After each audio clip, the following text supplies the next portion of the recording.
Komisi Pemberantasan Korupsi ialah lembaga negara yang dibentuk dengan tujuan meningkatkan daya guna dan hasil guna terhadap upaya pemberantasan tindak pidana korupsi. KPK bersifat independen dan bebas dari pengaruh kekuasaan manapun dalam melaksanakan tugas dan wewenangnya. Komisi ini didirikan berdasarkan Undang-Undang Nomor 30 Tahun 2002 tentang Komisi Pemberantasan Tindak Pidana Korupsi. Dalam pelaksanaan tugasnya, KPK berpedoman kepada 5 asas, yaitu asas kepastian hukum, asas keterbukaan, asas akuntabilitas, asas kepentingan umum, dan asas proporsionalitas. KPK bertanggung jawab kepada publik dan menyampaikan laporannya secara terbuka dan berkala kepada Presiden, kepada DPR, dan Badan Pemeriksa Keuangan. Nilai-nilai dasar Kode Etik KPK. Kode Etik KPK didasarkan pada nilai-nilai dasar integritas, sinergi, keadilan, profesionalisme, dan kepemimpinan. Selain itu, kode etik ini mencakup pengaturan kewajiban dan larangan yang harus ditaati oleh seluruh insan atau pegawai KPK dalam menjalankan tugas dan kehidupan sehari-hari, yang ditunjukkan untuk memastikan kinerja yang efektif dan profesional serta dapat bertanggung jawab kepada publik. Integritas, yakni ketaatan yang teguh pada nilai-nilai moral dan kejujuran, kerjasama yang harmonis dan efektif antara individu dan unit kerja, bertindak secara adil dan tidak memihak, bersikap profesionalisme, yakni standar kompetensi dan etika tertinggi dalam setiap pekerjaan. Lalu, kepemimpinan seperti menunjukkan teladan yang baik dan mampu memimpin dengan efektif. Sedangkan pelanggaran dan sanksi, yakni terdapat pelanggaran kode etik bisa berupa gaya hidup mewah, penyalahgunaan jabatan, gratifikasi, hingga perselingkuhan atau perzinaan. Sanksi yang diberikan dapat bervariasi, mulai dari teguran lisan atau tertulis untuk pelanggaran ringan, untuk pemberhentian tindak dengan hormat, untuk pelanggaran berat. Pelanggaran kode etik disidangkan oleh Dewan Pengawas KPK. Lalu selanjutnya adalah sanksi pelanggaran kode etik KPK yang diatur dalam Perdewas nomor 3 tahun 2021. Yang pertama yang akan kita bahas adalah mengenai pelanggaran ringan, yang mana sanksinya itu biasanya berupa teguran lisan atau teguran tertulis atau yang biasa kita kenal dengan SP1. Contoh pelanggarannya diantaranya yaitu yang pertama, pegawai datang terlambat atau pulang sebelum waktunya. Yang kedua, pegawai tidak memakai ID card. Yang ketiga, pegawai tidak berpakaian yang sopan. Yang keempat, tidak menjaga kebersihan saat bekerja. Yang kelima, tidur pada saat jam kerja. Yang keenam, tidak melapor pelanggaran yang dilakukan oleh rekan. Yang ketujuh, berbicara dengan tidak sopan. Yang kedelapan, lalai dalam administrasi kecil. Yang kesembilan, tidak disiplin ringan secara berulang. Yang ke-10, mengabaikan tugas kecil. Yang ke-11, melanggar tata tertib kantor. Lalu selanjutnya yaitu pelanggaran kode etik sedang, yang mana sanksinya itu pegawai bisa dikenakan surat peringatan 2, surat peringatan 3, atau pemotongan gaji sebesar 10%. Contoh pelanggarannya diantaranya yaitu 1. Pegawai tidak masuk kerja selama 3-5 hari tanpa adanya alasan. Yang kedua, menggunakan fasilitas kantor untuk pribadi. Yang ketiga, tidak melaporkan hubungan afiliasi dengan tersangka. Yang keempat, tidak melaporkan gratifikasi kecil. Yang kelima, bertindak diskriminatif. Yang keenam, menjalankan usaha pribadi yang mana akan berbenturan dengan kepentingan Komisi Pemberantasan Korupsi. Yang ketujuh, terlibat dalam kegiatan politik. Yang kedelapan, mengajak keluarga di perjalanan dinas tanpa adanya izin. Yang kesembilan, melanggar SOP hingga dapat membahayakan diri sendiri dan orang lain. Yang ke-10, menolak tugas tanpa alasan. Yang ke-11, merusak atau menghilangkan dokumen karena lalai. Yang ke-12, tidak menolak pemberian hadiah jabatan. Lalu selanjutnya yaitu sanksi pelanggaran kode etik berat, yang mana sanksinya itu biasanya berupa pemotongan gaji dari gaji yang diterima sebelumnya, atau pegawai tersebut bisa dimutasi atau pemberhentian dengan tidak hormat. Contoh pelanggaran yang dilakukan adalah Satu, mengulangi pelanggaran sedang yang telah ia lakukan sebelumnya. Yang kedua, berhubungan secara langsung maupun tidak langsung dengan tersangka.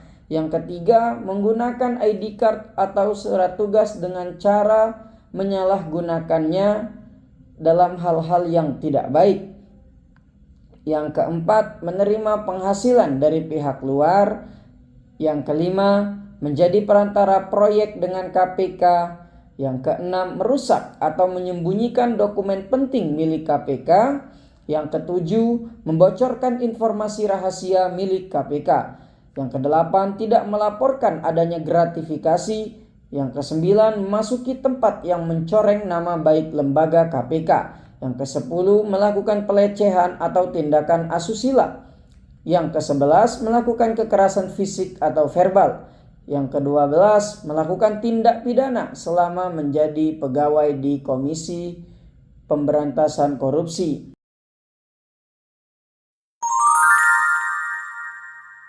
Contoh ini diangkat dari kasus Firly Bahuri, yang mana mantan ketua KPK periode tahun 2019 sampai tahun 2023. Yang mana Firly ini diduga bertemu dengan tersangka kasus korupsi yang berinisial SYL. Pertemuan ini dilakukan tanpa izin pimpinan dan di luar tugas resmi. Yang mana hal ini itu dilarang sangat keras dalam lembaga KPK. Dan juga Firly Bahuri ini tidak melaporkan seluruh harta kekayaannya dalam LHKPN secara lengkap. Dan dia juga dinilai tidak menunjukkan keteladanannya sebagai pimpinan lembaga. Sehingga pelanggaran yang terbukti yang dilakukan oleh Firly yang pertama yaitu dia melanggar pasal 4 ayat 2 huruf A, yang mana Firly berhubungan dengan pihak yang berperkara. Yang kedua, dia melanggar pasal 4 ayat 1 huruf J, yang mana dia tidak melaporkan harta kekayaannya dengan sebenar-benarnya. Yang ketiga, dia melanggar pasal 8 huruf E, yang mana dia sebagai pemimpin tidak menunjukkan keteladanannya sebagai pimpinan yang anti korupsi. Sehingga oleh Dewan Pengawas KPK, Firly Bahuri dinyatakan melakukan pelanggaran kode etik berat dan Dewan Pengawas KPK menjatuhkan sanksi paling berat, yakni Firly Bahuri diminta untuk mengundurkan diri sebagai Ketua Komisi Pemberantasan Korupsi. Pertama, warga negara Indonesia. Yang kedua, memiliki keahlian dan kompetensi yang relevan. Yang ketiga, berstatus aparatur sipil negara. Yang keempat, memiliki integritas dan moralitas tinggi. Yang kelima, lulus seleksi dan pelatihan yang ditentukan oleh KPK. Yang keenam, tidak pernah dihukum atau terlibat kasus-kasus pidana. Yang ketujuh, sehat jasmani dan rohani. Yang kedelapan, bersedia ditempatkan sesuai kebutuhan KPK. Berikutnya merupakan tugas-tugas dari lembaga KPK. Berdasarkan Undang-Undang Nomor 19 Tahun 2019, tugas utamanya disebut sebagai trilogi pemberantasan korupsi. Yang pertama, pencegahan, yaitu mencegah sebelum terjadinya tindakan korupsi. Yang kedua, koordinasi. Di sini koordinasi itu adalah bekerja sama dengan lembaga-lembaga lain yang juga bertugas untuk memberantas korupsi. Yang ketiga, penindakan, di mana KPK juga bertugas untuk menangkap dan memproses pelaku yang melakukan tindak pidana korupsi.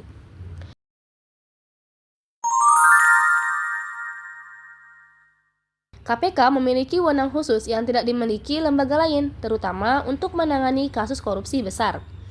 KPK ini hanya berwenang menangani kasus yang memenuhi syarat khusus, seperti yang telah dijelaskan pada pasal 11. Yang pertama, melibatkan pejabat negara, penyelenggara negara, aparat penegak hukum seperti polisi, jaksa, dan hakim, atau pihak terkait, dan menyangkut dan korupsi tersebut itu telah mencapai kerugian negara minimal 1 miliar.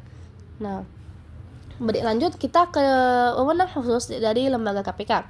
Nah, kewenangan khusus lembaga KPK dalam pertugasan penindakan yaitu yang pertama, penyadapan komunikasi, meminta pemblokiran rekening yang diduga hasil korupsi, mencegah orang berpergian ke luar negeri, meminta pimpinan atas untuk memberhentikan sementara tersangka, dan yang terakhir, meminta data kekayaan dan perpajakan dari instansi terkait.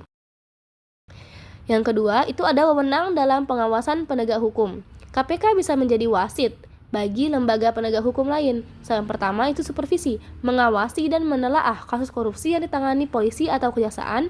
Yang kedua, pengambilan alih, di mana KPK ini berhak mengambil alih kasus korupsi yang sedang diselidiki atau dituntut oleh polisi atau kejaksaan jika penanganannya dinilai tidak berjalan dengan baik, seperti yang telah diatur pada pasal 10 huruf A.